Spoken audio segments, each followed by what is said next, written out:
Amén. Nuevamente, buen día, iglesia.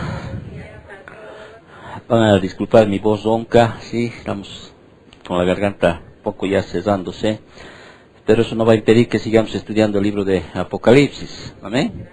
Hoy entramos a ese interludio, o sea, a ese paréntesis que siempre se da, sí, antes de entrar a la séptima trompeta, sí, ya habíamos dado uno antes de que se entre al séptimo sello. Sí, cada uno trae un interludio o un paréntesis para poder seguir adelante. Hoy nos toca ir a una parte, a la primera parte de este interludio, de este paréntesis, capítulo 10. Trataremos de acabar hasta el versículo 11. Y voy a leerlo para que veamos de qué es lo que vamos a hablar y estudiar en esta mañana. Dice así: vi descender del cielo a otro ángel fuerte, envuelto en una nube, con el arco iris sobre su cabeza, y su rostro era como el sol, y sus pies como columnas de fuego.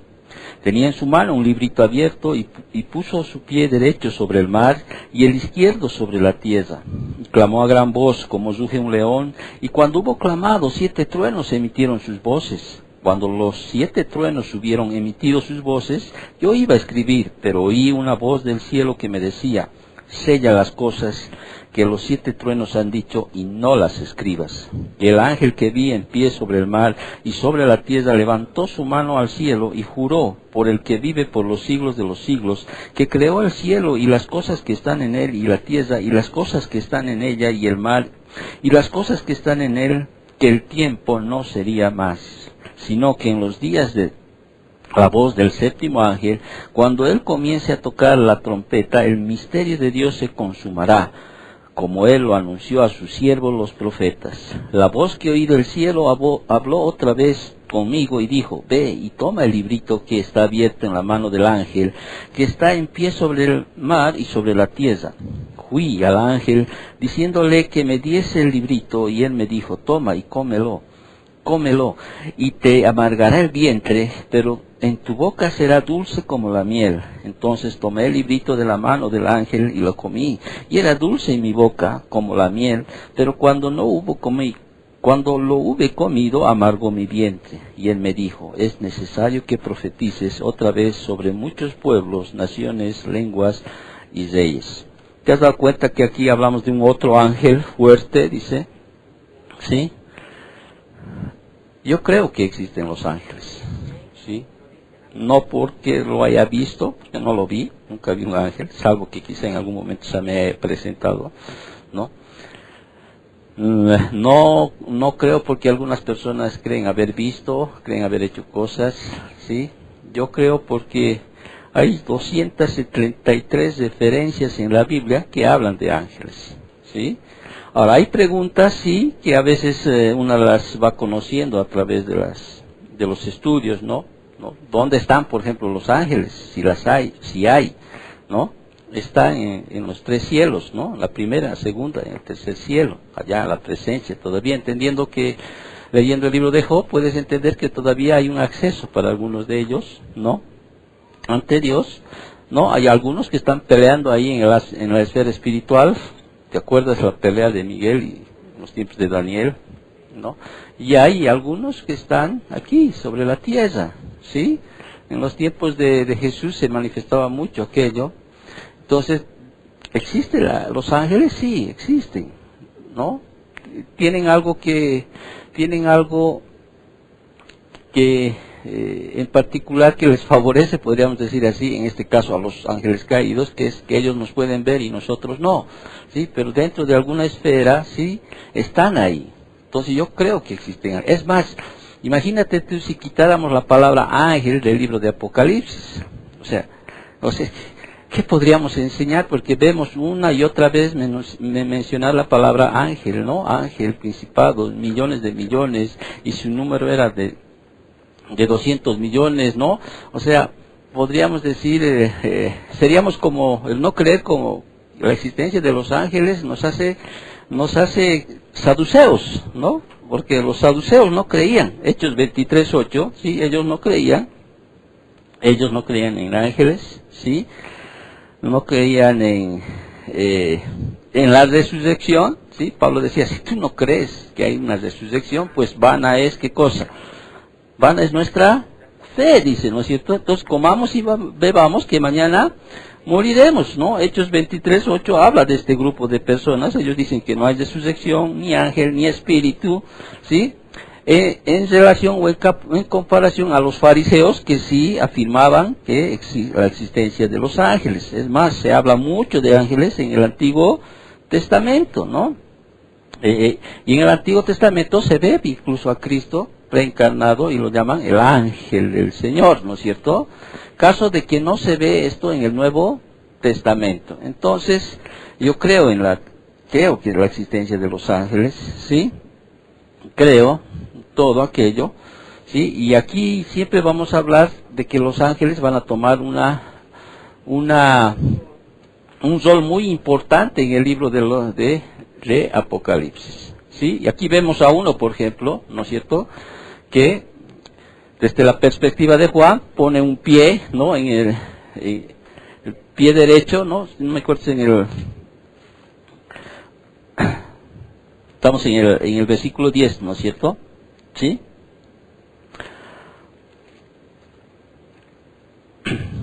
Toma, ¿no?, un pie en la tierra y el otro pie en el mar, ¿no es cierto? En el mar, imagínate, ¿sí? Claro, hoy vamos a estudiar aquello, ¿sí?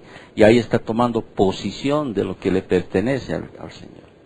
A veces uno ve, ¿no?, una casa, vemos mi casa aquí, ¿no? ¿Sí? Esta es mi propiedad, ¿no? O alguien puede decir, yo tengo propiedades, ¿sí? Pero un día, sí, todo eso va a ser reclamado, ¿sí?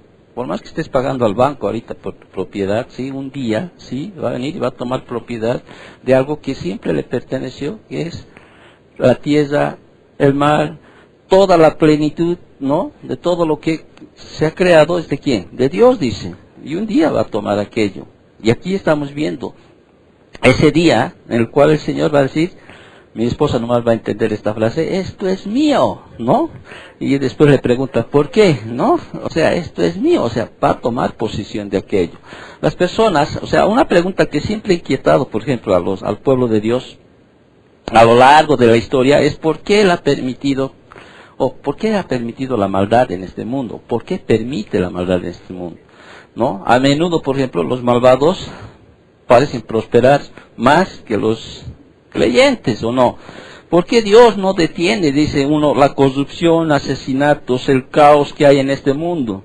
¿Por qué permite que sus hijos sufran? En este caso tú ves, estamos en la gran tribulación y hay algunos que están viviendo en situaciones pero terribles, ¿no? ¿Sí? ¿Te acuerdas que la anterior semana habíamos quedado que los pecados que abundaban ya en este momento, después de ser tocado la sexta trompeta, ¿sí?, las personas no refrenaban, no se arrepentían, ¿no?, de las obras que hacían sus manos, de los homicidios, las hechicerías, las fornicaciones, los hurtos. Imagínate el escenario en el cual todavía hay algunos que están viviendo en ese tiempo. Y uno dice, ¿por qué? ¿Por qué permite Dios que sufran? O sea, ¿cuándo va a prevalecer la justicia divina? ¿Sí? ¿Se librará a los justos y se castigará a los malvados? Y son preguntas que no son de este tiempo simplemente. Y siempre te preguntan eso, ¿no? Yo me acuerdo cuando era profesor, o sea, siempre me preguntaban los alumnos, si existiera Dios, ¿por qué permite tanta maldad? ¿Por qué permite tantas muertes? Tanta injusticia, ¿no es cierto? ¿Por qué? ¿Por qué? ¿Por qué? ¿Por qué? Y bueno, y a veces no les decía nada, porque responder a esa pregunta, creo que ni estudiando día y noche la Biblia vas a responder exactamente, ¿sí?, a lo que realmente debería ser la respuesta adecuada. Es difícil responder a esas preguntas. Mira, Job preguntaba al Señor, dice, ¿prosperarán las tiendas de los ladrones y los que provocan a Dios viven seguros? Dice, ¿no? ¿Por qué viven los impíos? Dice Job en 21:7, ¿por qué viven los impíos y se envejecen y aún crecen en riquezas? Imagínate.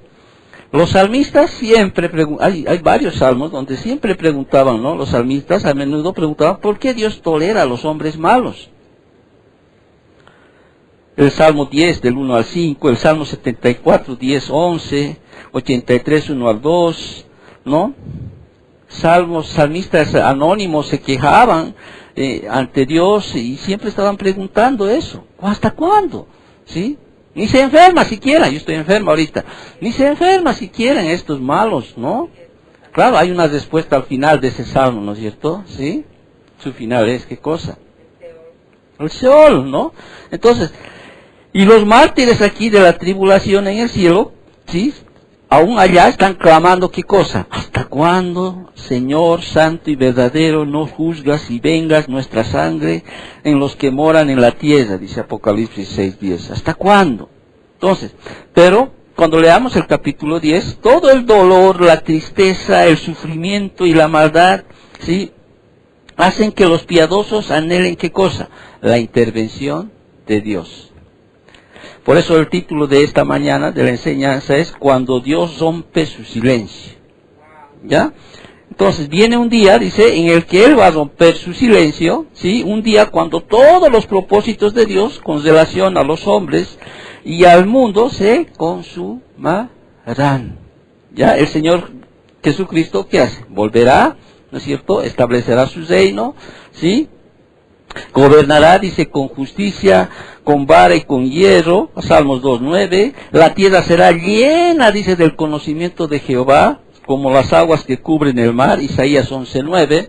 Entonces todos los ateos, los gnósticos, los burladores que se mofaban de la enseñanza de la venida de Cristo, van a ser silenciados, segunda de Pedro 3, versículos 3 y 4. El dominio del pecado, robo, mentiras, asesinatos, guerras, persecuciones, etcétera, etcétera, terminará.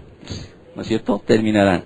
Satanás y sus demonios serán, ¿qué cosa? Atados y lanzados al abismo por 1000 años. Imposibilitados de seguir tentando y atormentando, ¿a quiénes? Y acusando a todos los creyentes, Apocalipsis 1:20. Entonces las personas vivirán, dice, largamente, ¿no? Isaías 65:20.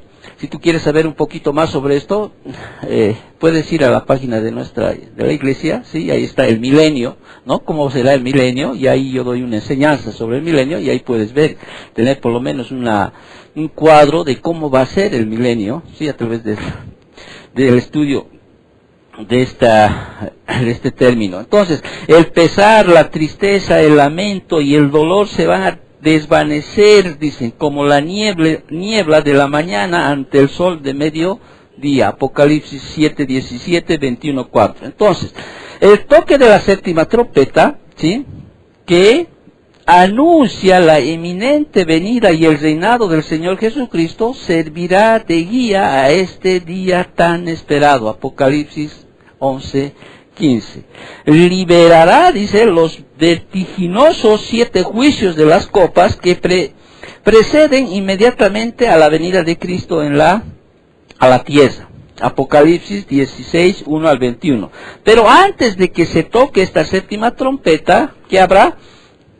Un interludio, o sea, un paréntesis del cual vamos a estudiar hoy, antes de que se toque la séptima trompeta, ¿no? Antes de aquello habrá un interludio que se extiende desde el capítulo 10, versículo 1, hasta el capítulo 11, versículo 14. Hoy llevamos la primera parte. ¿Ok? Entonces, permitiendo esto a Juan y a los lectores, obviamente, de la actualidad, hacer una pausa y asimilar las alarmantes verdades que se les acaba de revelar. Entonces, hoy estudiamos un intervalo, ¿sí? Un interludio le llaman otros, ¿sí? Un intervalo entre la sexta y la séptima trompeta, que se asemeja a los intervalos en los juicios de los sellos y de las copas, capítulo 7 y el capítulo 16-15. Ahora, ¿qué son estos intervalos? Ya había mencionado anteriormente, ¿no? Estos intervalos animan al pueblo de Dios en medio de la furia y el horror del juicio divino, ¿sí? Y les recuerda que Dios sigue teniendo soberano control sobre todos los sucesos. Entonces, estos intervalos, los intervalos, Dios consuela a su pueblo, ¿sí?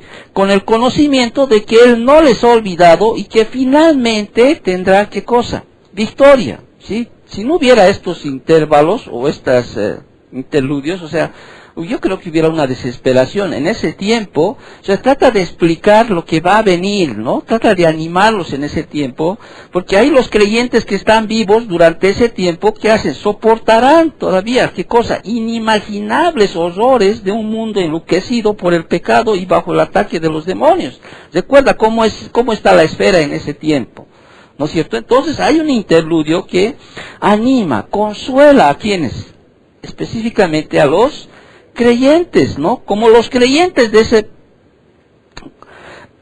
O sea, Dios va a consolar y les confirmará que Él no los ha olvidado y que aún está en control de todos los acontecimientos y controla y protege a quienes, a los suyos, ¿sí? Les está diciendo, ¿sí? Cálmense, ¿sí? Voy a cumplir aquello que ustedes están pidiendo, ¿sí? ¿Hasta cuándo, Señor? ¿Hasta cuándo? ¿Sí? ¿Cuándo va a terminar todo esto? Más allá de sentirse como, en el cielo no hay pecado, ya dijimos, ¿sí? Más están diciendo, ¿hasta cuándo va a pasar? Ya de una vez, Señor, toma control, o sea, pleno, o sea. Y el Señor dice, en este capítulo 10, dice, hasta aquí, ¿sí? Ya no será más, no alargaré más tiempo, ¿sí? Recuerda, ya faltan 3 años y medio para que venga el Señor, nuestro Señor Jesucristo. Ya han pasado los primeros 3 años y medio, la tribulación, y ahora estamos en ¿qué? Estamos estudiando la gran tribulación, ¿no es cierto? Y el capítulo 10 describe estos sucesos iniciales de este intervalo en preparación ¿a qué? Para el toque de la final trompeta, la séptima. Y dentro de la séptima, ¿qué están? Las 7 copas, ¿sí? Dentro de aquella copa. Ahora, vuelvo a repetir, ¿no? El capítulo 10 describe los sucesos iniciales de este intervalo en preparación para el toque de la final trompeta. Y lo hace al describir 5 elementos extraordinarios. Hoy vamos a estudiar aquello, ¿sí? 5 elementos extraordinarios. Vamos a estudiar, para aquellos que están estudiando con nosotros, ¿sí? Escuchando este mensaje o esta enseñanza, este es el bosquejo. Vamos a describir a un ángel extraordinario, capítulo 10, versículo del 1 al 2a. Un hecho extraordinario, capítulo 10, 2b al 3. Una respuesta extraordinaria, versículo 4. Un anuncio extraordinario, versículos 5 y 7. Y una tarea extraordinaria, versículos 8 y 11, al 11. Amén. De Apocalipsis, capítulo 10. Entonces vamos directamente al estudio, ¿sí? Esperemos que hoy podamos entender. Si los niños se cansan un poquito, pueden moverse en forma silenciosa por allá. Empezamos entonces, ¿sí?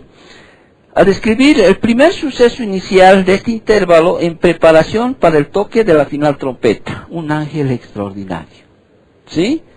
Un ángel extraordinario. Y en tu Biblia, ¿sí? Empieza con una palabrita pequeña. Vi, dice. ¿Verdad? Versículo 10, fíjate en tu Biblia. Vi, dice, ¿no? Eidón en griego, vi, dice, y esto marca ¿qué cosa? El comienzo de una nueva visión, ¿sí? Cuando tú veas la palabra vi, o sea, eidón, esto marca el comienzo de una nueva visión, como las anteriores visiones que habíamos estudiado, Apocalipsis 4.1, 7.1 y 9, 15.5, 18.1, 19.1. Entonces marca un comienzo de una nueva visión. Después de su visión de las primeras 6 trompetas que ya hemos estudiado, Juan tuvo una visión de alguien a quien no había visto antes. ¿Sí? Repito, Juan tuvo una visión de alguien a quien no había visto antes, y este es un ángel fuerte, ¿sí? Un ángel fuerte. No es uno de los 7 ángeles que tocan las 7 trompetas. Destacando las similitudes entre su descripción y la de Cristo, ¿sí? En algunos lo identifican a este ángel como ¿quién? Como Jesucristo, porque cuando uno lee, ¿sí? Y la mayoría, hay muchos maestros, muchos comentaristas que señalan que este es Jesucristo, ¿ya? Porque uno lee, por ejemplo, en el Apocalipsis 1, 12 al 17, no voy a leerlo todo, simplemente una parte de estos versículos, del 12 al 17 del capítulo 1, dice, sus pies semejantes al bronce bruñido, su rostro era como el sol cuando resplandece en su fuerza. Aquí está hablando de Cristo. Pero cuando uno lee aquí a este ángel, ¿no? pareciera que fuera él, ¿sí? Imagínate tú describiendo al ángel aquí en el versículo 1, ¿no es cierto? Aún cuando dice envuelto en una nube, dice, ¿quién va a venir? ¿No? ¿Se acuerdan? En Hechos capítulo 1, ¿no? Vendrá, dice, ¿no? No os maravilléis, ¿no? Vendrá. Así como ustedes ven, ¿no? Subiendo en una nube, vendrá, dice, ¿no es cierto? Entonces muchos identifican a este ángel fuerte como a Jesucristo. Y tienen algunas, a veces, uno podría pasar y decir, sí, ¿no? Y pasas del estudio. Pero hay varios factores en contra de tal identificación. Repito, hay varios factores en contra de tal identificación. Y como esto se trata de una enseñanza de este libro, ¿sí? Más exegético, tenemos que decirlas. Porque podría decirle, no es nuestro Señor Jesucristo y pasar directamente, ¿no? A la enseñanza, pero tengo que dar algunas o varios factores en contra de tal identificación. Número 1, ¿sí? El empleo de otro, ¿sí? En el griego, otro, alos, o sea, A-L-L-O-S, alos, ¿sí? Significa de la misma clase, ¿ya? Entonces, identifica a este ángel como uno exactamente igual a los que anteriormente se mencionaron con las trompetas. Ahora, si se estuviera refiriendo a Cristo, se esperaría la palabra heteros, en griego, heteros, que significa otro de distinta clase, ¿ya? Ya que Cristo es esencialmente, ¿qué? Distinto a los ángeles. ¿Sí? Y a Cristo no se le podía describir como a un ángel exactamente igual que los otros ángeles, ya que ellos son creados y Él es el eterno Dios. ¿Ok? Entonces, una de las primeras consideraciones para entender de que no se trata de nuestro Señor Jesucristo es esta palabrita, que para muchos pueden dejar pasar de lado. A los, ¿no? ¿Sí? Uno que es de la misma clase que los anteriores que habíamos mencionado. Si hubiera sido, no hubiera sido de esa misma clase, hubiera utilizado otra palabra en el griego, heteros, ¿no? ¿Sí? Que es otro de distinta clase. Número 1. Número 2, donde quiera que Jesucristo aparece en Apocalipsis, Juan le da un título inconfundible. ¿Sí? Estoy hablando del libro de Apocalipsis, ¿no? Donde quiera que Jesucristo aparece en Apocalipsis, Juan le da un título inconfundible. A él, por ejemplo, Juan, no, a él se le llama el testigo fiel, el primogénito de los muertos y el soberano de los reyes de la tierra. 1.5 de Apocalipsis estoy hablando. El Hijo del Hombre, 1.13. El primero y el último, 1.17. El que vive, 1.18. El Hijo de Dios, 2.18. El Santo, el verdadero, 3.7. El Amén y el testigo fiel y verdadero. El principio de la creación de Dios, 3.14. El León de la tribu de Judá, la raíz de David, 5.5. El Cordero, 6.1. 16.7, 17, 8.1. El fiel y verdadero, 19.11. La palabra de Dios, 19.13. El Rey de Reyes y Señor de Señores, Apocalipsis 19.16. ¿Se dan cuenta?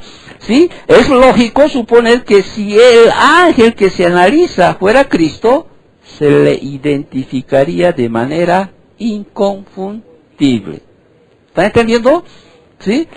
Una segunda consideración que podemos tomar o factor para determinar de que no es este ángel fuerte nuestro Señor Jesucristo es que en Apocalipsis aparecen otros ángeles fuertes, ¿sí? Que claramente no pueden identificarse con Cristo. Ya habíamos estudiado Apocalipsis 5.2, ¿sí?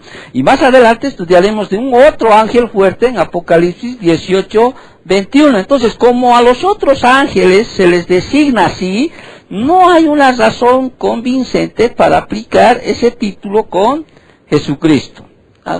Además de eso, aunque el Cristo preencarnado apareció en el Antiguo Testamento como el ángel del Señor, en el Nuevo Testamento, repito, no se refiere a él en ninguna parte como un ángel. ¿Amén? Ya me convenciste, pastor, no, te voy a dar dos más, ¿sí? Una cuarta, ¿sí? Un cuarto factor para determinar es inconcebible que a Jesucristo, la segunda persona de la Trinidad, pudiera hacer juramento que hace este ángel en los versículos 5 y 6.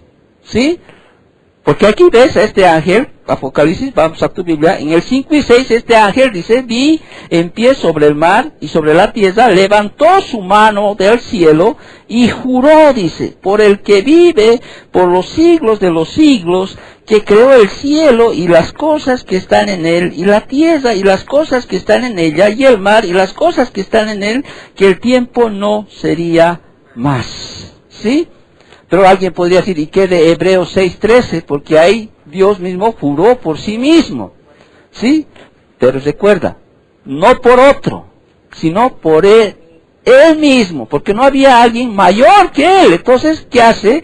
¿No es cierto? Él jura aquí por otro. ¿Sí? En Hebreos 6:13, por sí mismo. Entonces, como Él es Dios, el resucitado y glorificado Señor Jesucristo, juraría por sí mismo. ¿Ok? ¿Me estás entendiendo? ¿Sí? Juraría no por otro. ¿Sí? Porque Él es Dios. ¿Me entiendes? Él es Dios. Amén.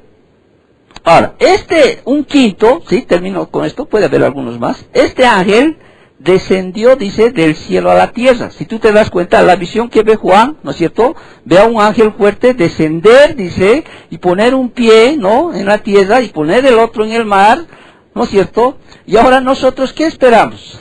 La segunda venida de Cristo. Entonces tuviéramos que esperar una tercera venida de Cristo, ¿sí? Si realmente fuera nuestro Señor Jesucristo. Porque la segunda venida de Cristo todavía está más adelante. ¿No? Más adelante, en Apocalipsis. Entonces, el identificarlo como Cristo, es añadir otra venida de Cristo a la tierra. ¿Te das cuenta? O sea, no predica en ningún lugar de las Escrituras y que no está en armonía con las descripciones bíblicas de la segunda venida, del cual habla en Mateo 24, por ejemplo, ¿no? Mateo 25 y segunda de Tesalonicenses, capítulo 1, versículos 7 y 8. Entonces, otros ángeles decir que es nuestro Señor Jesucristo implicaría que cambiemos ya, no aquello en decir, esperamos la tercera venida de Cristo. Nosotros esperamos la segunda venida de Cristo.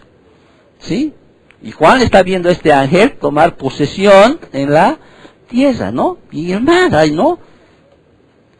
Ahora, cuando uno lee la descripción de este ángel fuerte en el capítulo 10 que estamos estudiando, a veces confunde su esplendor, ¿no? Pero, mira, su esplendor parece la de Cristo, porque, mira, vi descender del cielo a otro ángel fuerte, envuelto en una nube, con el arco iris sobre su cabeza, y su rostro era como el sol. Ahora, ¿quién es el sol de justicia? Cristo, ¿no? Y uno dice, no, es Cristo.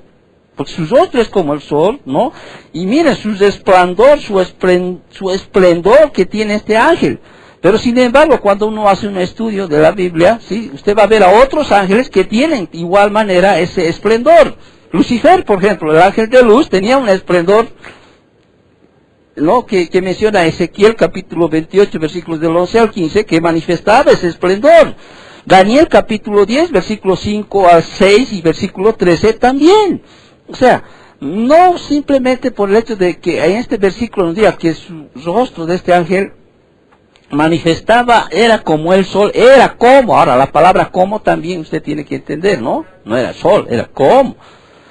¿Sí? Entonces, luego de presentar este poderoso, y es más, su esplendor de este ángel no es nada comparado, nada con el Shekinah de Dios. O sea, ¿te acuerdas, no? De Moisés cuando lo vio, ¿sí? O sea, y ya hemos quitado, creo, ya toda duda de que este ángel no es nuestro Señor Jesucristo. Como algunos comentaristas o algunos maestros, ¿sí? Afirman. Entonces no es un otro ángel fuerte. Vuelvo a repetir, yo realmente, cuando voy leyendo Apocalipsis, voy estudiando aquello, ¿cuántos ángeles realmente que ni siquiera nosotros conocemos habrá? Fuertes, ¿no? Conocemos a Miguel, ¿sí? Por lo mencionado. A otro más, el Gabriel, ¿no? ¿Sí? Ya no conocemos mal, ¿no? No conocemos, pero debe haber ángeles. ángeles fuertes, y lo que más me agrada a mí cuando uno hace un estudio de ángeles, porque no hay muchos estudios de ángeles, si se han dado cuenta, ¿sí? He tratado de buscar estudios, no hay muchos, uno porque también ya ha habido una degeneración en el estudio de ángeles, al punto de que, por ejemplo, hoy la Iglesia Católica Romana adora ¿qué? Ángeles. Colosenses específicamente también tenían esa inclinación, es por eso que Pablo habla a los colosenses, ¿no? Y les habla de la suficiencia de Cristo. Entonces, lamentablemente, hay cuando va creciendo el estudio, ya se va esparciendo, idolatrar a los ángeles, o sea, tomarlos como a dioses. No hay mucho estudio de aquello, ¿sí? Pero lo que hay, las 273 referencias que están en la Biblia pueden enseñarte mucho. Y una de aquellas de las que más me agrada es que cuando nos dice que son más los buenos que los malos, ¿sí? Son más los buenos que los malos, ¿no? Todo niño dice que tiene su ángel, guardián. No los vemos, ¿entiendes? No los vemos. Pero si la palabra me dice, ¿cuántos habrá? O sea, ¿cuántos ángeles habrá? Digo, yo creo, vuelvo a repetir, la gente dice, está loco, ¿sí? La palabra dice que existe, sí, existen los ángeles, ¿sí? Y es más, nos dice que debemos tener cuidado aquí, ¿no? Porque podemos recibir a alguien, ¿no es cierto?, que puede ser un ángel, ¿no? Entonces, yo creo, porque la Biblia dice que sí. ¿Cree en vida extraterrestre? Sí, pero creo en estos, ¿sí?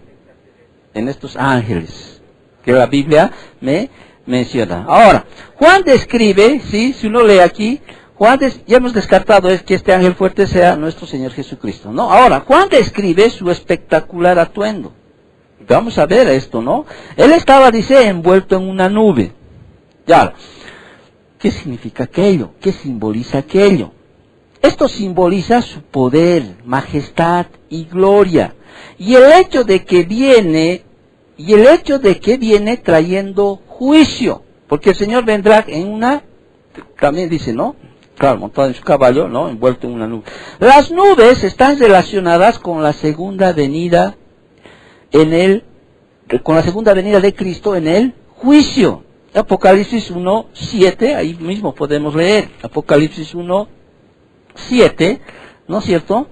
Dice así, aquí viene con las nubes, dice, y todo ojo lo verá, y los que le traspasaron, y todos los linajes de la tierra harán lamentación por él, sí, amén.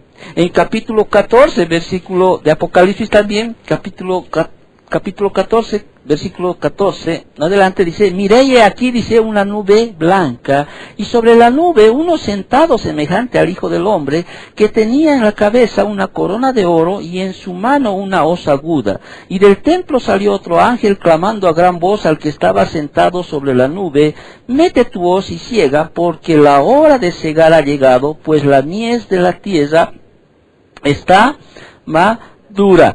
Versículo 16, y el que estaba sentado sobre la nube metió su hoz en la tierra y la tierra fue cegada. Si te das cuenta, la nube simboliza juicio. ¿Me están entendiendo o no? ¿Sí? Entonces, la luz simboliza juicio. Sigamos detallando un poquito el atuendo de este ángel. Vuelvo a capítulo 10, dice, envuelto en una nube, dice, con el arco iris sobre su cabeza, dice. Y su rostro era como el sol y sus pies como columnas de fuego. Ahora, como el arco iris. El arco iris, ¿saben qué representa? Representa la misericordia de Dios en medio del juicio. ¿Te acuerdas cuando hubo el diluvio? El Señor, ¿qué hizo? El arco iris, ¿no? Un pacto, ¿no? ¿Sí? Símbolo de ese pacto, de que nunca más iba a destruir la tierra con agua, hizo un arco iris. Obviamente para los lectores, o sea, de ese tiempo, ¿no? Para ellos, por ejemplo, para el mundo pagano, todo, Iris era una diosa, ¿no? Iris era una diosa griega que personificaba el arco iris, ¿no? Y servía como mensajera de los dioses. Yo me acuerdo de haber visto una serie que veíamos de pequeños, ¿no? Oh, poderosa Iris, hazme, ¿no? Daba vuelta, ¿no? Se transformaba así como la Mujer Maravilla. Pero bueno, entonces, lo que tenemos que entender aquí, que es aquí se describe el arco iris brillante y de muchos colores alrededor de la cabeza del ángel que reflejaba su glorioso esplendor. Sí, es la misma palabra que se emplea en Apocalipsis 4:3 para describir el arco iris que rodeaba el trono de Dios. Pero para que tú me entiendas en palabras sencillas, ¿sí? La nube simboliza juicio. Ya hemos leído, ¿no es cierto? Y el arco iris representa el pacto de misericordia de Dios en medio del juicio. Ahora, Malaquías 33:16 al 4:2 presenta esta misma dualidad de la promesa del pacto. Puedes leerlo más adelante, ¿no? Presenta esta misma dualidad de la promesa del pacto de Dios de misericordia para su pueblo en medio del juicio. Malaquías capítulo 3, versículo 16 al capítulo 4, versículo 10. Ahora, Juan observa ante todo que su rostro, dice, era como el sol. ¿Sí? Su rostro era como del sol. Ahora, fíjate en el 18:1 de Apocalipsis. Como estamos en Apocalipsis, vámonos al 18:1. Y mira lo que dice Apocalipsis 1:8. Después de esto vi a otro ángel descender del cielo con gran poder, y la tierra fue alumbrada por su gloria. ¿Te das cuenta? Mira este ángel. Y la tierra, dice, fue alumbrada por su gloria. O sea, esa gloria, cuando hablamos de gloria, esas radiantes y luminosas, ¿no? ¿Sí? Entonces, hay ángeles que tienen ese resplandor, ¿sí? Pero vuelvo a repetir, si bien este ángel que hemos leído en el 18:1 alumbraba, iluminaba, dice la tierra como un deslumbrante sol de mediodía, no se compara, ni se va a comparar al Shekinah de Dios, o sea, a su brillantez. Es un pálido reflejo simplemente de lo que realmente puede manifestar la gloria de Dios. O sea, les veo como que no me han entendido. Se están dando cuenta, sí, hay ángeles que se reflejan. Entonces, la misma gloria brilló en el rostro del exaltado Señor Jesucristo en Apocalipsis 1:16. Pero repito, no es nuestro Señor Jesucristo.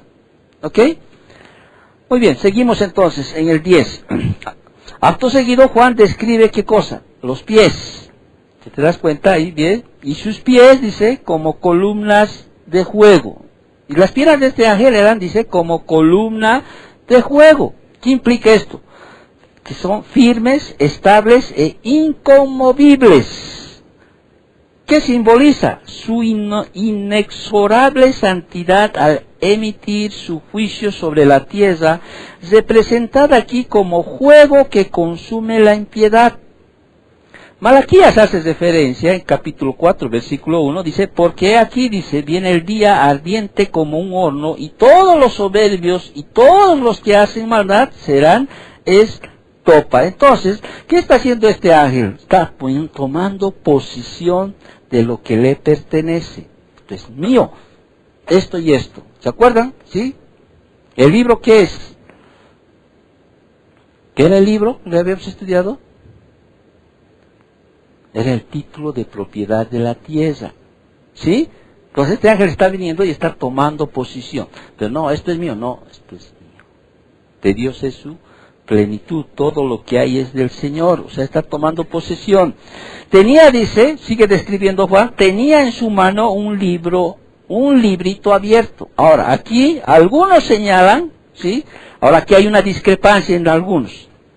Librito, no dice libro. ¿Sí? Y en el griego, aquí esta palabra librito es biblaridión.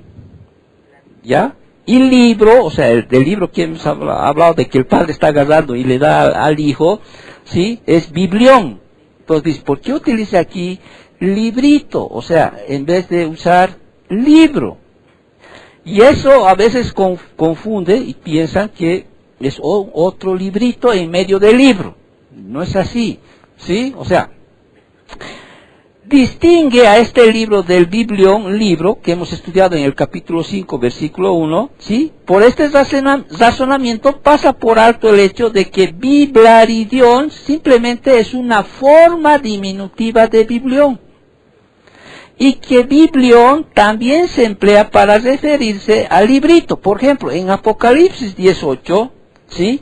Dice así: la voz que oí del cielo habló otra vez conmigo y dijo, ve y toma el librito. Pero aquí ya pone la palabra griega biblión.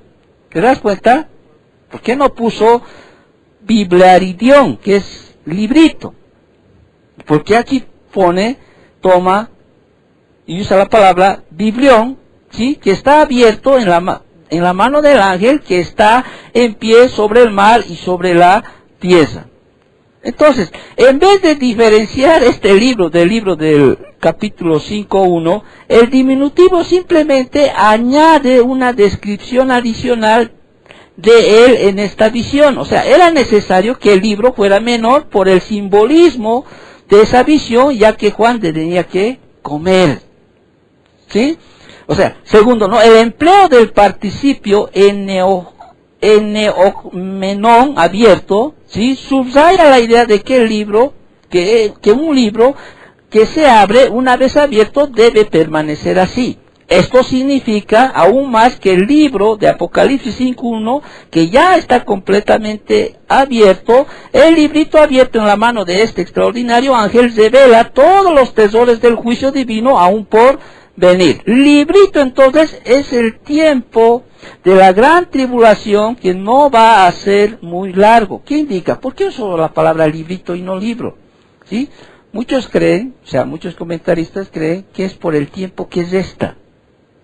¿Ya? Por el tiempo que resta. ¿Recuerda? Ya va a venir, mira, ya hemos entrado a la sexta trompeta, ¿no es cierto? Estamos en el interludio, estamos estudiando. Interludio estudiamos, viene la séptima y cuando se toque la séptima trompeta, las 7 copas van a ser rápidas, o sea, van a venir rápidas. ¿Me entienden? Rápidas. Entonces no debe haber una discrepancia mucha en relación si es un otro librito, ¿sí? Del libro que ya hemos estudiado en el Apocalipsis 5.1. Espero que me entiendan lo que estoy enseñando. Muy bien, hemos visto entonces ya el ángel extraordinario, ¿sí? Y ahora entramos a un segundo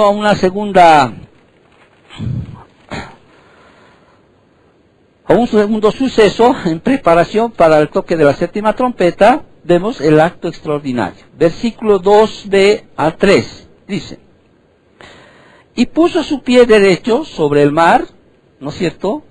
Y el izquierdo sobre la tierra. El izquierdo sobre la tierra y el derecho sobre el mar. ¿Qué significa aquello? Está tomando posesión, ¿sí? Y clamó a gran voz como ruge el león, y cuando hubo clamado, dice, 7 truenos emitieron sus voces. O sea, el que el ángel pusiera un pie sobre el mar y el otro sobre la tierra, ¿sí? No solo muestra que está tomando posesión, ¿sí? De lo que le pertenece a Dios, sino muestra también su gran tamaño desde la perspectiva de la visión de Juan. O sea, vos imagínate tú aquello, ¿no? Como no se da limitación alguna al describir el mar y la tierra, esta acción del ángel muestra ¿qué cosa? La autoridad soberana de Dios para juzgar toda la tierra, que pronto se tomará del usurpador Satanás. ¿Hasta cuándo, Señor? Ahora es mío. ¿Se dan cuenta? ¿Sí? Apocalipsis, ¿qué dice? 1 Corintios 10:26, del Señor es la tierra y su plenitud. Entonces, la acción del ángel anticipa simbólicamente los juicios venideros de las 7 trompetas y de las 7 copas sobre la tierra. Entonces, con la armonía con su enorme tamaño, el ángel, dice, clamó a gran voz como ruge un león. Ahora, su fuerte clamor refleja ¿qué cosa? Su poder, la majestad y la autoridad de Dios. Los profetas del Antiguo Testamento también vincularon la voz fuerte como rugido de león. ¿Con qué? Con juicio.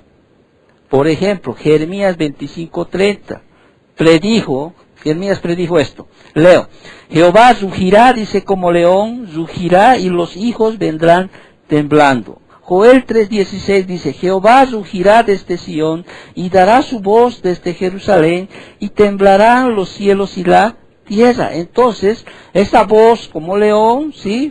Fuerte, ¿sí? Ese rugido como león, ¿sí? Los relacionan con juicio. Ahora, esto no quiere decir que la voz del ángel fuera un aullido incoherente. Podríamos entender, ¿no? Aquello como león, ¿no? No. Más bien está hablando clara, pero perfectamente para llamar la atención y causar miedo. Lo que realmente dijo el ángel, ¿qué dijo el ángel? Ahí está el versículo 6, está registrado. Leo el versículo 6, ¿qué dice? Y juró. ¿Qué es lo que dijo el ángel? Y clamó a gran voz, dice, como ruge un león. ¿Qué cosa clamó? Ahí está bien, y juró, dice, ¿no? Por el que vive por los siglos de los siglos, que creó el cielo y las cosas que están en él, y la tierra de las cosas que están en ella, y el mar y las cosas que están en él, que el tiempo no sería más, no sería más. Eso vamos a estudiarlo más adelante, ¿ok? Hasta aquí llegó. Después de que el ángel clamó, ocurrió algo asombroso. ¿Qué es lo que ocurrió? Fíjate el versículo 3, y clamó a gran voz, como ruge león, y cuando hubo clamado, dice, ¿me están siguiendo? ¿Sí? Cuando hubo clamado, dice, 7 truenos emitieron sus voces. 7 truenos. 7 habla de qué? De plenitud, de algo finalizado y de perfección. Truenos son presagios de juicio en las Escrituras. Apocalipsis 8:5, 11:19, 16:18. Juan 12:28-30, Ezequiel 9:23, Primera de Samuel 7:10, Isaías 29:6, Primera de Samuel 2:10, Segunda de Samuel 22:14, Salmos 18:13. Entonces, estas 7 voces fuertes y destructivas y poderosas clamaron, ¿qué cosa? Por venganza y juicio sobre el mundo pecador. Los truenos, dice, estos truenos están separados de la voz del ángel y pudieran haber representado la voz de Dios, estos truenos. De hecho, los judíos tenían una creencia, ¿sí? Cuando se hablaba de los judíos, o sea, los judíos hablaban del trueno como las 7 voces de Dios. Fíjate, por ejemplo, tengo ya aquí marcado en el Salmo 29, si te vas al Salmo 29, no te vayas, pero en la casa estudias. En el versículos del 3 al 9 dice, voz de Jehová sobre las aguas, voz de Jehová con potencia, voz de Jehová con gloria, voz de Jehová que quebranta los cedros, voz de Jehová que derrama llamas de fuego, voz de Jehová que hace temblar el desierto, voz de Jehová que desgaja las encinas. ¿Sabes cuántas veces dice aquí voz en este salmo?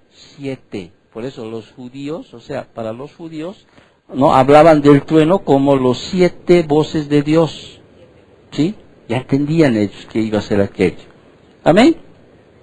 Ahora, el texto no nos dice lo que dijeron los truenos, o nos dice. No nos dice. Pero el oírlo sin duda habría añadido terror a la escena del juicio. Apocalipsis 8:5, 11:19, 16:18. Muy bien, hemos visto un ángel extraordinario. ¿Sí? Hemos visto un acto extraordinario. Ahora entramos a una respuesta extraordinaria. Versículo 4, leo, dice, cuando los 7 truenos hubieron emitido sus voces, yo iba a escribir, dice Juan, ¿sí? Ya él estaba a punto, porque ya se le dio una orden de qué, de escribir, ¿no es cierto? Yo iba a escribir, dice, pero oí una voz del cielo que me decía, sella las cosas que los 7 truenos han dicho y no las escribas. O sea, los 7 truenos no hicieron simplemente un ruido, sino que comunicaron, ¿qué cosa? Información a Juan. Él iba a escribir. Ahora, recordarás tú en los estudios anteriores que a Juan siempre se le estaba ordenando escribir, ¿no es cierto? Escribe las cosas que has visto, las que son y las que no, y las que han de ser después de estas, 1:19. En el 1:10-11, escribe un libro.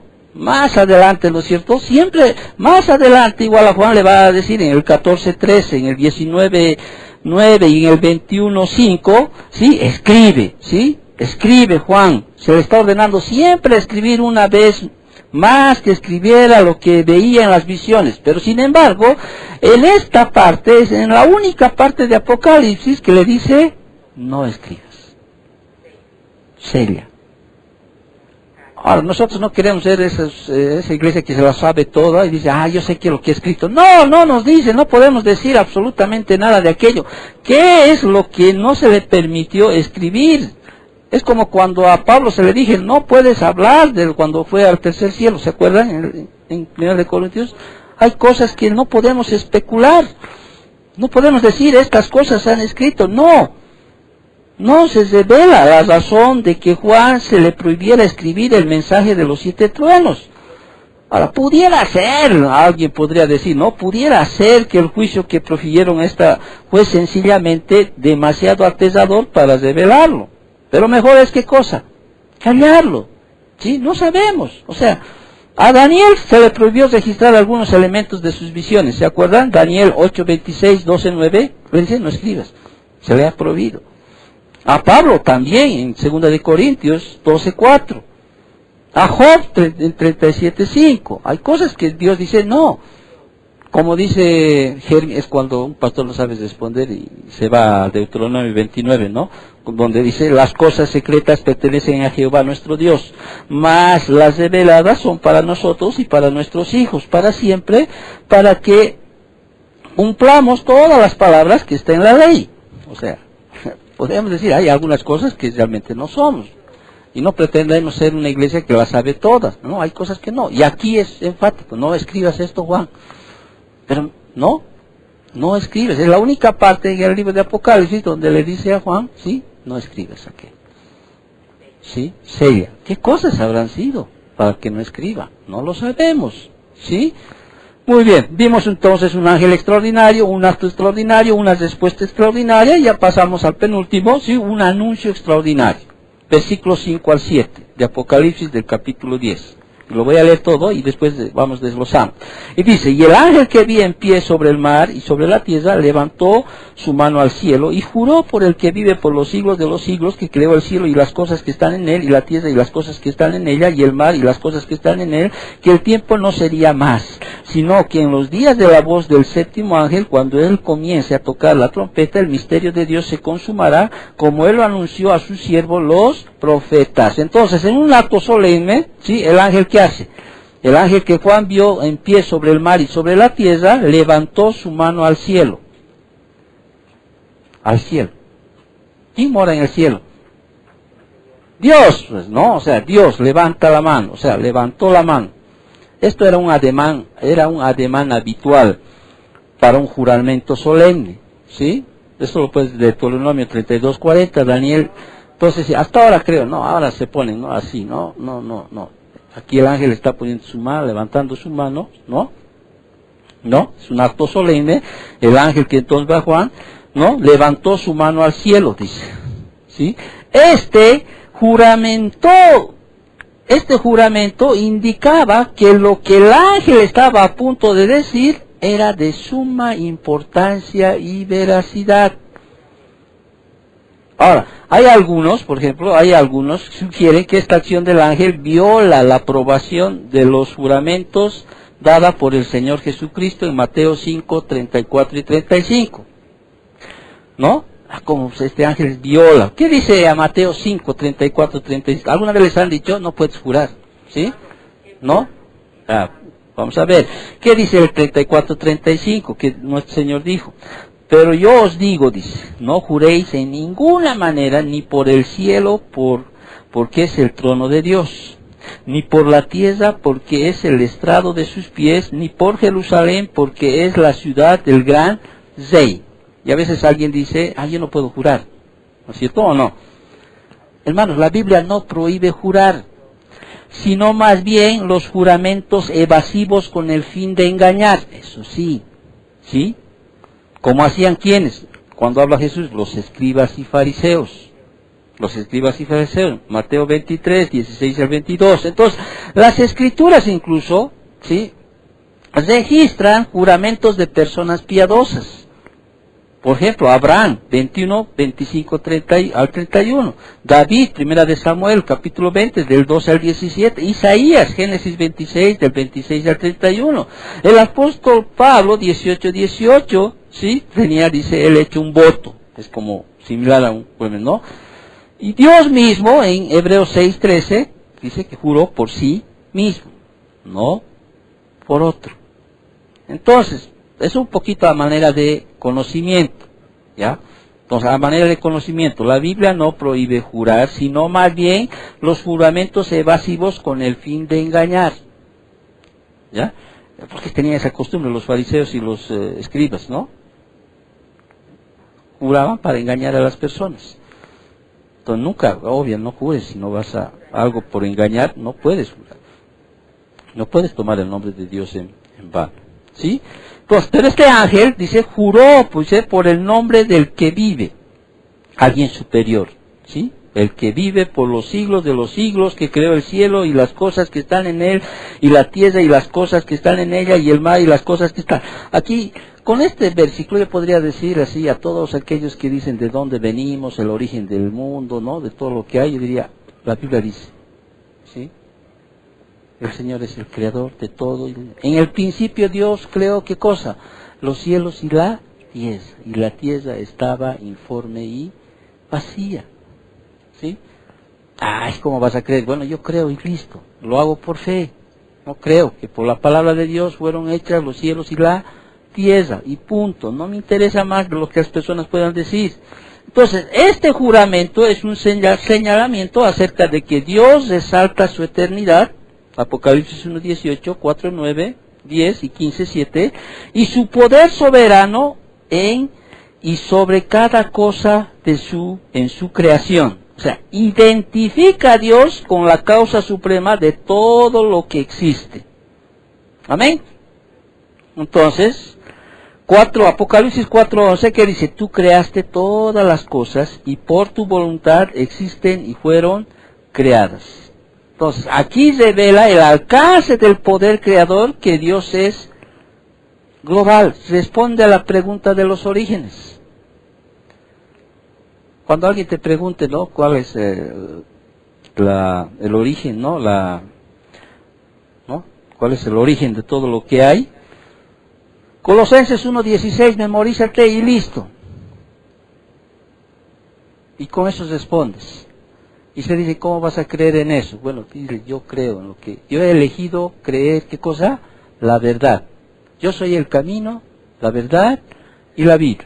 ¿Sí? He elegido ese camino. He elegido esa verdad. ¿Qué es verdad? Tu palabra es verdad. El espíritu de verdad. ¿Ok? Y he escogido esa vida. Y su palabra dice que Dios creó los cielos y la tierra, y aquí está haciendo... Ahora, ¿quién puede reclamar la tierra y el mar? Aquel que es dueño. ¿Sí? Y aquí está diciendo, hasta aquí. ¿Por qué? Fíjate lo que dice en Apocalipsis 10 al final. Que el tiempo no será más. Que el tiempo no será más. Al final del versículo 6.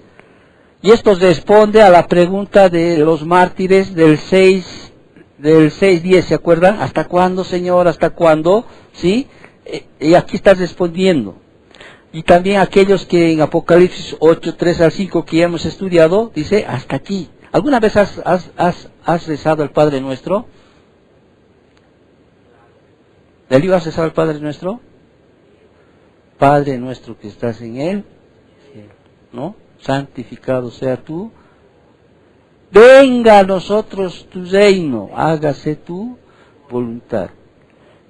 Entonces, venga a nosotros tu reino, en esta frasecita que dice que el tiempo no será más, se está respondiendo a él. ¿Sí? Venga a nosotros tu reino. Se han acumulado las oraciones de los santos, ¿no? Las oraciones de todos los santos, de todas las épocas, por la consumación de ¿qué? Del reino de Dios, y están a punto de recibir, después te dice, que el tiempo no será más. ¿No es cierto? Dice, sino que los días de la voz del séptimo ángel, cuando él comience a tocar la trompeta, indica que el juicio de la séptima trompeta está a punto de comenzar y que no es más y no es un suceso único, sino que abarca días, lo que indica algún tiempo. Muy bien, versículo 6. Dice, no, sino que en los días de la voz del séptimo ángel, cuando él comience a tocar la trompeta, el misterio de Dios se consumará. Y aquí hay esta palabra, misterio de Dios consumará. Pues en este momento el misterio de Dios, dice, se consumará como él lo anunció a su siervo los profetas. Ahora, ¿qué es ese misterio? O sea, ¿de qué misterio está hablando? ¿Se acuerdan, no? Ya hemos estudiado muchas veces. El misterio, ¿no? O sea, se refiere a verdades que Dios ha escondido y que revelará en su momento. Romanos 16, 25 y 26. Es un misterio. O sea, que ha sido oculto en el Antiguo Testamento y en el Nuevo Testamento se ha revelado. ¿Ya? Siempre. Ya es una doctrina, podríamos decir, de misterios. Hay varios misterios en la Biblia. Misterios ocultos en el pasado, que el Nuevo Testamento revelan, incluyen, solo para citarlos, ¿ya? El misterio del reino, Mateo 13:11, el misterio del endurecimiento de Israel, Romanos 11:25, el misterio del arrebatamiento, 1 Corintios 15:51, el misterio de la iniquidad, 2 de Tesalonicenses 2:7, el misterio de Cristo, Efesios 3:4, y el de Cristo y la iglesia, Efesios 5:32, el misterio de Cristo en el creyente, este es el que más me encanta, ¿se acuerdan ese versículo? Cristo en vosotros, esperanza de gloria. Ese es un misterio. En el Antiguo Testamento no podían entender cómo Dios puede habitar en uno. Miren, y en el Nuevo Testamento se revela que nosotros, si aceptamos a Cristo como nuestro Salvador, nuestro Señor y Salvador, ¿no? Dice, Cristo en nosotros, esperanza de gloria. Dice, Él habita en nosotros.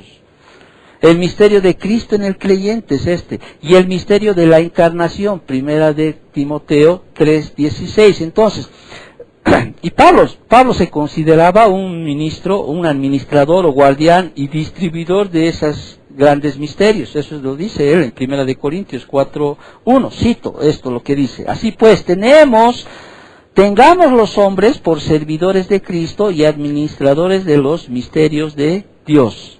¿Sí? ¿Para qué? Como dice Efesios 3:9, para aclarar a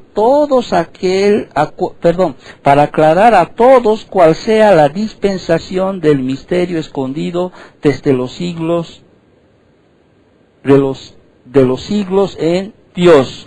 El misterio de Dios, del que hablan los ángeles en él, que dice, de reunir todas las cosas en Cristo, en la dispensación del cumplimiento de los tiempos, así las que están en los cielos como las que están en la tierra. Eso dice Efesios 1:10. Ahora, este misterio de Dios que hemos leído, que anunció a los profetas, el misterio de Dios se consumará. ¿Qué significa?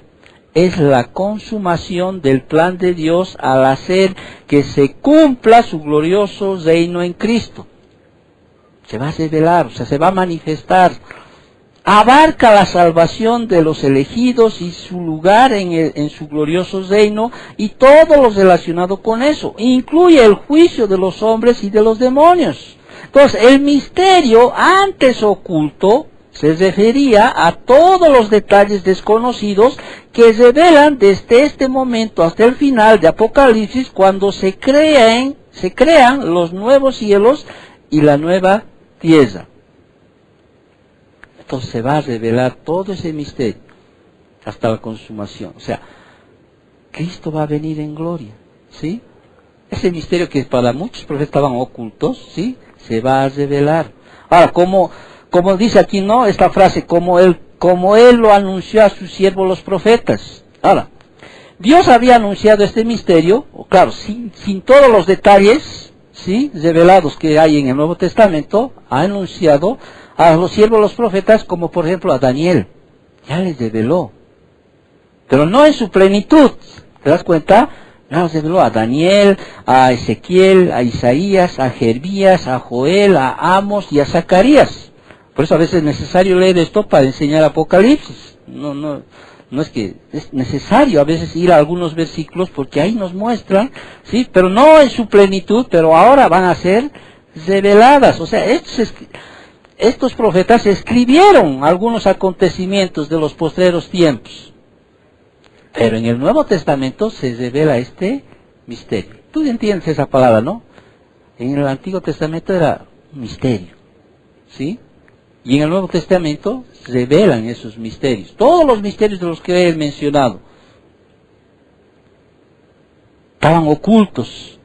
En el Nuevo se revela. Amén. Y terminamos con lo último.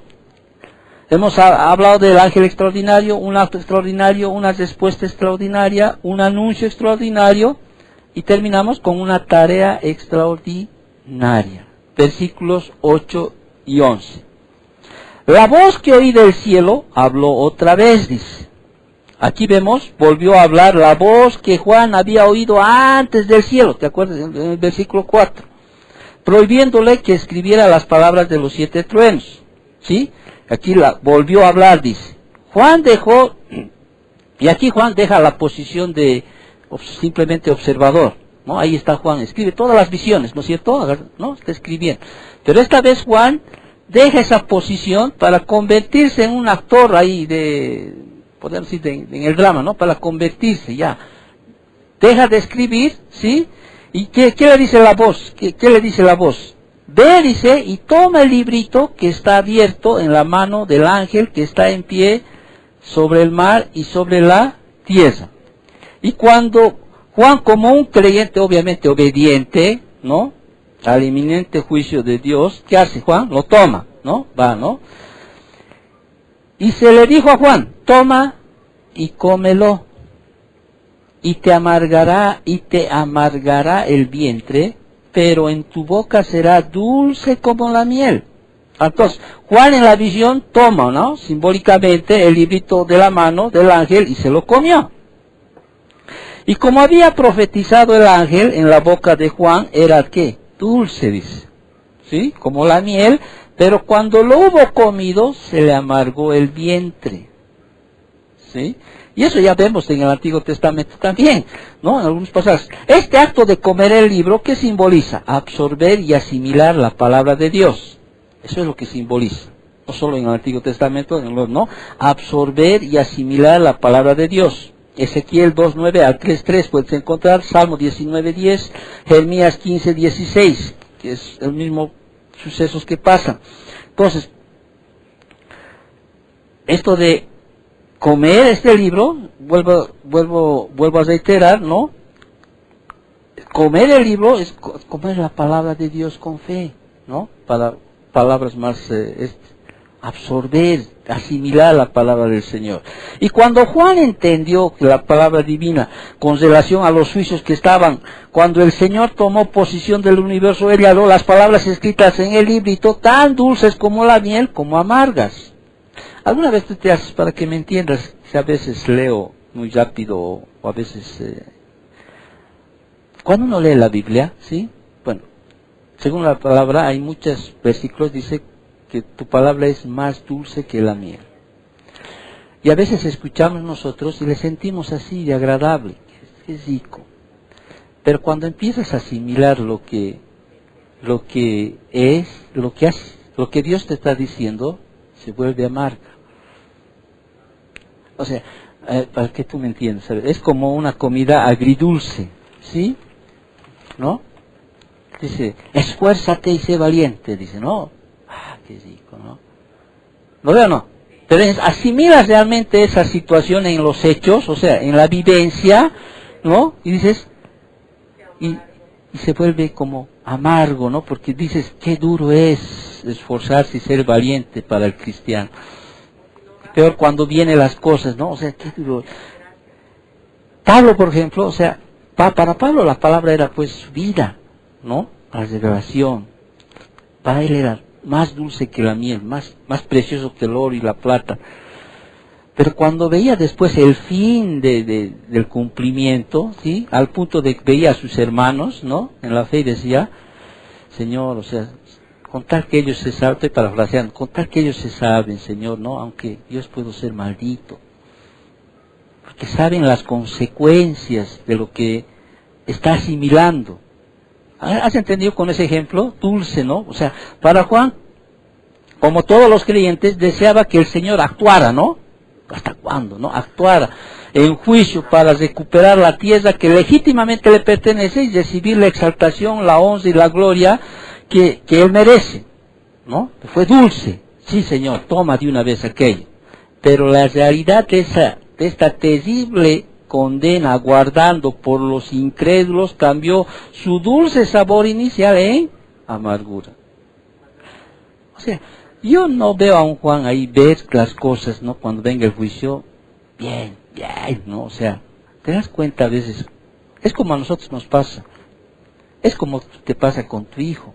Ahorita puedes tomarlo, puedes obligarlo, ¿sí? Puedes tenerlo a tu lado, pero sabes más adelante, ¿no? Que va a haber una lucha por ahí, una vivencia y en la cual el conocimiento que tienes de las consecuencias que hay de desobedecer a Dios, ¿no? Que en un momento te causa a ti que es dulce, bien, se vuelve amarga, porque sabes las consecuencias, que si no se mantiene en aquella línea, no se mantiene en esa fe, o sea, sabes aquello y como que se vuelve amarga. Es así. Eso es para que tú entiendas, o sea, es una ambivalencia que tienen todos los que aman a Cristo. Es una ambivalencia. Los creyentes anhelan la venida de Cristo en gloria para destruir, ¿no? A Satanás, el pecado, ¿no? Que establezca su reino aquí en la tierra, ¿sí? Pero por otro lado, se entristecen con amargura ante el juicio de los impíos. Moisés mismo, ¿te acuerdas? Señor, o sea, no les quites, ¿no? Del libro de la vida, no, quita el mío, está apareciendo, ¿no es cierto? O sea, más o menos así es esa experiencia agridulce que se manifiesta aquí, es esa experiencia, ¿no? Y termina, ¿no?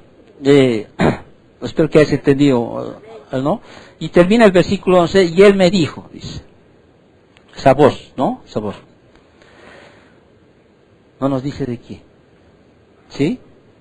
Pero que viene de parte de Dios, sí, ¿no? Y él me dijo, dice, es necesario que profetices otra vez sobre muchos pueblos, naciones, lenguas y reyes. Es necesario que profetices otra vez, dice. Aquí indica que a Juan se le estaba comisionando por segunda vez. ¿Te acuerdas en 1:19?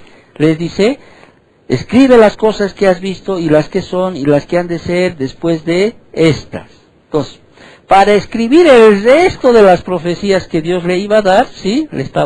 Juan le estaba encomendando otra vez. O sea, lo que estaba a punto de aprender, o sea, porque seguía la visión, o sea, iba a seguir, ¿no es cierto? Sería más devastador que todas las demás cosas reveladas hasta ahora y más gloriosas. Él debía ser fiel a la tarea de registrar toda la verdad que había visto y que pronto vería. Las profecías que recibiría Juan estarían relacionadas con todo el mundo. ¿Por qué dice con todo el mundo? Porque ahí, cuando dice aquí sobre pueblos, naciones, lenguas y reyes, aquí son, esto por ejemplo, estas cuatro palabras, o sea, resumen a los cuatro grupos de personas.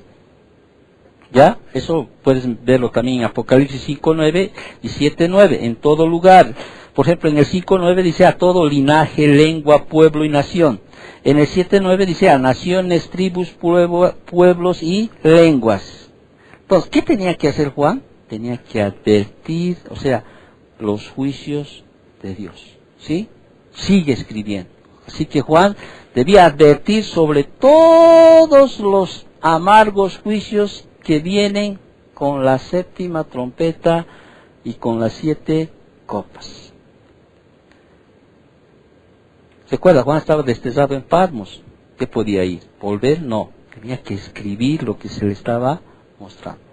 ¿Sí? Otra vez, ¿sí? Escribe las profecías. Y distribúyelas, les estoy parafraseando, ¿sí? Para así advertir a todas las personas de la amargura del juicio por venir y de la muerte del infierno. Escribe. Oremos para terminar. Gracias, Señor, por tu palabra. Gracias por tu enseñanza, bendito Dios. Te agradecemos porque siempre nos pones conocimiento delante de cada uno de nosotros, bendito Padre.